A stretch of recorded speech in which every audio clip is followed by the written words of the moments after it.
6. The behavior of plants. When I first encountered the works of Sir Hajjadis Chand Bose, I was stunned.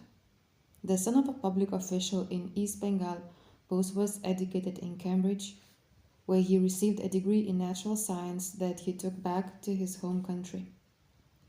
A genius in both physics and botany, he had an extraordinary eye for detail as well as a unique talent for designing precision measuring equipment. With an intuition that all living things share the same fundamentals, this man built elegant machinery that could magnify the movements of ordinary plants 100 million times while recording such movements automatically. And he proceeded in this way to study the behavior of plants in the same manner the zoologists study the behavior of animals.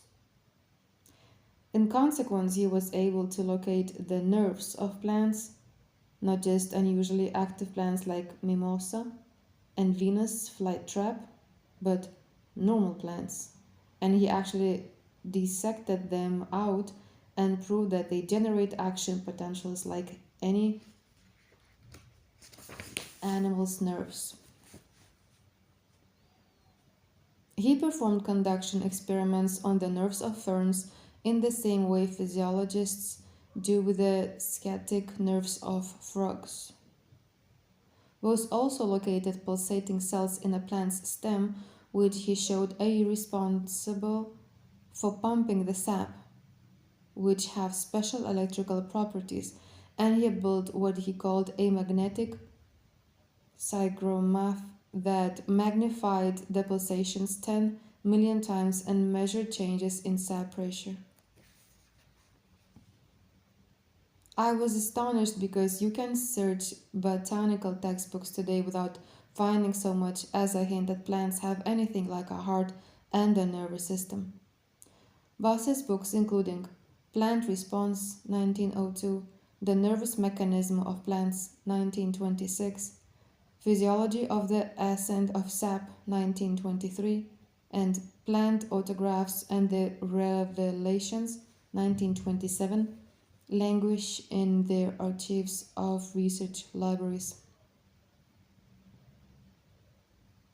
But Bose did more than just find the nerves of plants. He demonstrated the effects of electricity and radio waves on them, and he obtained similar results with sciatic nerves of frogs, proving the exquisite sensitivity of all living things to electromagnetic stimuli. His expertise in these areas was beyond question. He had been appointed officiating professor of physics at the Presidency College in Calcutta in 1885. He made contributions in the field of solid-state physics and is credited with the invention of the device called a coherer that was used to decode the first wireless message sent across the Atlantic Ocean by Marconi. In fact, Bose had given a public demonstration of wireless transmission in a lecture hall in Calcutta in 1895, more than a year before Marconi's first demonstration on Salisbury Plain in England. But Bose took out no patents and sought no publicity for his invention of the radio. Instead, he gave up those technical pursuits to devote the rest of his life to be more humble study of plant behavior. In applying electricity to plants, Bose built on a tradition that was already a century and a half old. The first to electrify a plant with a friction machine was a Dr. Mainbray of Edinburgh, who connected two myrtle trees to a machine throughout October 1746. The two trees sent out new branches and buds that autumn as thought it were springtime. The following October, Abbey Nollet, having received this news, conducted the first of a series of more rigorous experiments in Paris. In addition to Carthusian monks and soldiers of the French Guard, Nollet was electrifying mustard seeds as they sprouted in tin balls back in his laboratory. The electrified sprouts grew 4 times as tall as normal, but with stems that were weaker and more slender. That December around Christmas time, Jean Halabert electrified jonquil, hyacinth, and narcissus bulbs in carafes of water. The following year, George Bose electrified plants at Wittenberg and Abbe Menon at Angers. And for the rest of the 18th century, plant growth demonstrations were de rigueur among scientists studying frictional electricity. The energized plants sprouted earlier, grew faster and longer, opened their flowers sooner, sent out more leaves, and were generally, but not always, sturdier. Jean-Paul Marat even watched electrified lettuce seeds germinate in the month of December when the ambient temperature was 2 degrees above freezing. Giambattista Beccaria in Turin was the first in 1775 to suggest the use of these effects for the benefit of agriculture. Soon afterwards, Francesco Gardini, also in Turin, stumbled upon the opposite effect. Plants deprived of the natural atmospheric field did not grow as well. A network of iron wires had been stretched over the ground for the purpose of detecting atmospheric electricity. But the wires happened to run above part of a monastery's garden, shielding it from the atmospheric fields that the wires were measuring. For the 3 years that the wire net had been in place, the gardener standing that section had complained that their harvests of fruits and seeds were 50 to 70% less than in the rest of their gardens. So the wires were removed and production returned to normal. Gardini drew a remarkable inference. Tall plants, he said, have a harmful influence on the development of plants that grow at their base, not only by depriving them of light and heat, but also because they absorb atmospheric electricity at the expense.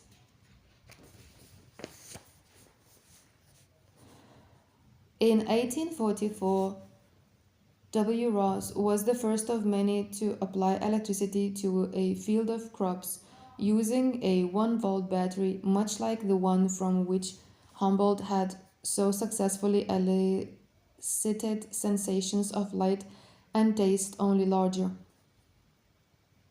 He buried a copper plate 5 feet by 14 inches at one end of a row of potatoes, a zinc plate 200 feet away at the other end, and connect the 2 plates with wire. And in July he harvested potatoes averaging 2.5 inches in diameter from the electrified row versus only 1/2 inch from the untreated row. In the 1880s, Professor Salim Lamström of the University of Helsingfors in Finland conducted large-scale experiments on crops, with a friction machine suspending over his crops a network of pointed wires connected to the positive pole of the machine. Over a period of years, he found that electricity stimulated the growth of some crops: wheat, rye, barley, oats, beets, parsnips, potatoes, celeriac, beans, leeks, raspberries, and strawberries, while it stunned the growth of peas, carrots, kohlrabi, rutabagas, turnips, cabbages, and tobacco. And in 1890, Brother Paulin, director of the Agricultural Institute at Beauvais, France, invented what he called a geomagnetifere to draw down atmospheric electricity like Benjamin Franklin had once done with his kite. Perched atop a tall pole 40 to 65 feet high was an iron collecting rod determinating a five-pointed branches in five-pointed branches. Four such poles were planted on every hectare of land, and the electricity collected by them was carried to the soil and distributed to the crops by means of underground wires. According to contemporary newspaper accounts, the effect was visually startling. Like supercrops, all of the potato plants within a sharply delineated ring were greener, taller, and twice as vigorous as the surrounding plants. The yield of potatoes within the electrified areas was 50 to 70% greater than outside them. Repeated in a vineyard, the experiment produced grape juice with 17% more sugar and wine with an exceptional alcohol content. Further trials in fields of spinach, celery, radishes, and turnips were just as impressive. Other farmers using similar apparatus improved their yields of wheat, rye, barley, oats, and straw. All these experiments with frictional electricity, feeble electric batteries, and atmospheric fields might take one suspect that it doesn't take very much current to affect a plant. But until the end of the 19th century, the experiments lacked precision and accurate measurements were not available. Which brings me back to Jagdish Chandra Bose. In 1859, Edward Furger had formulated a simple model of how electric currents affect animal nerves. If two electrodes are attached to a nerve and the current is suddenly turned on, the negative electrode or cathode momentarily stimulates the section of nerve near it, while the positive electrode or anode has a deadening effect. The reverse occurs at the moment the current is broken. The cathode, said Furger, increases excitability and decreases excitability at break, while the anode does just the opposite. While the current is flowing and not changing, supposedly nervous activity is not affected whatsoever by the current. Furger's law, formulated a century and a half ago, is widely believed until the present day and is the basis for modern electrical safety codes that are designed to prevent shocks at make or break of circuits, but that do not prevent low-level continuous currents from being induced in the body because they are presumed to be of no consequence. Unfortunately, Furger's law is not true and Bose was the first to prove it. One problem with Furger's law is that it was based on experiments using relatively strong electric currents on the order of 1 milliampere, a thousandth of an ampere. But as Bose showed, it is not even correct at those levels. Experimenting on himself in much the same way Humboldt had done a century before, Bose applied an electromotive force of 2 volts to a skin wound, and to his surprise, the cathode, both at make and as long as the current flowed, made the wound much more painful. The anode, both at make and while the current flowed, soothed the wound. But exactly the opposite occurred when he applied a much lower voltage. At a third of a volt, the cathode soothed and anode irritated.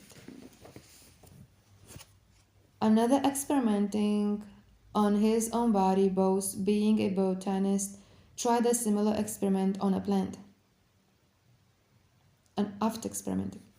He took a 20 centimeter length of the nerve of a fern and applied an electromotive force of only a tenth of a volt across the ends. This sent a current of about 310 millionths of an ampere through the nerve, or about 1000 times less than the range of currents most modern physiologists and makers of safety regulations are used to thinking about. Again, at this low level of current, Bose found precisely the reverse of Fugger's law. The anode stimulated the nerve and the cathode made it less responsive. Evidently, in plants as well as in animals, electricity could have exactly opposite effects depending on the strength of the current. Still, Bose was not satisfied because, under certain circumstances, the effects did not consistently follow either pattern. Maybe suspected Bose-Fugger's model was not only wrong but simplistic. He speculated that the applied currents were actually altering the conductivity of the nerves and not just the threshold of their response. Bose questioned the received wisdom that nervous functioning was a neat all or nothing response based only on chemicals in a watery solution. His ensuing experiments confirmed his suspicions spectacularly. Contrary to the existing theories existing still today in the 21st century of how nerves function, a constantly applied electric current, even through tiny, profoundly altered the conductivity of the animal and plant nerves both tested. If the applied current was in the same direction as nervous impulses, the speed of the impulses became slower, and in the animal, the muscular response to stimulation became weaker. If the applied current was in the opposite direction, nervous impulses traveled faster and muscles responded more vigorously. By manipulating the magnitude and direction of the applied current, Bose found that he could control nerve conduction at will in animals and in plants, making nerves more or less sensitive to stimulation or even blocking conduction altogether. And after the current was turned off, a rebound effect was observed. If a given amount of current depressed conduction, the nerve became hypersensitive after it was turned off and remained so for a period of time. In one experiment, a brief current of 3 microamperes, 3 millionths of an ampere, produced nervous hypersensitivity for 40 seconds. An incredibly tiny current was all that was needed. In plants, 1 microampere, and in animals, a third of microampere was enough to slow or speed up nerve impulses by about 20%. This is about the amount of current that would flow through your hand if you touched both ends of a 1-volt battery, or that would flow through your body if you slept under an electric blanket.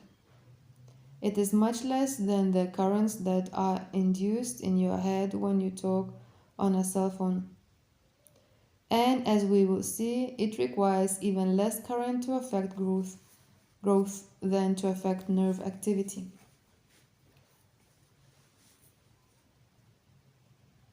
In 1923, Vernon Blackman, an agricultural researcher at Imperial College in England, found in field experiments that electric currents averaging less than 1 milliampere 1,000th of an ampere per acre increased the yields of several types of crops by 20%.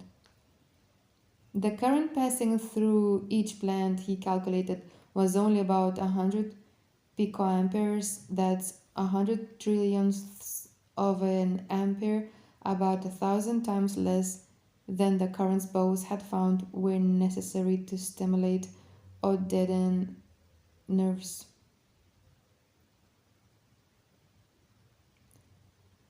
But the field results were inconsistent. So Blackman took his experiments into the laboratory where both exposure and growth conditions could be precisely controlled. Barley seeds were sprouted in glass tubes and at varying heights above each plant was a metal point charged to about 10,000 volts by a DC power supply. The current flowing through each plant was measured precisely with a galvanometer, and Blackman found that a maximal increase in growth was obtained with a current of only 50 picoamperes applied for just 1 hour per day. Increasing the time of application diminished the effect. Increasing the current to a tenth of a microampere was always harmful. In 1966, Lawrence Moore and colleagues at Pennsylvania State University, experimenting on sweet corn and bush beans, verified Blackman's finding that currents around 1 microampere inhibited growth and damaged leaves. They then took these experiments one step further. They undertook to discover the smallest current that would affect growth, and they found that any current greater than 1/4 of an ampere would stimulate plant growth. In his radio experiments, Bose used a device he called a magnetic crescograph, which recorded the growth rate of plants magnified 10 million times. Remember that Bose was also an expert in wireless technology. When he set up a radio transmitter at one end of his property and the plant attached to a receiving aerial at the other end, 200 meters away, he found that even a brief radio transmission changed a plant's growth rate within a few seconds. The broadcast frequency implied from his description was about 30 megahertz.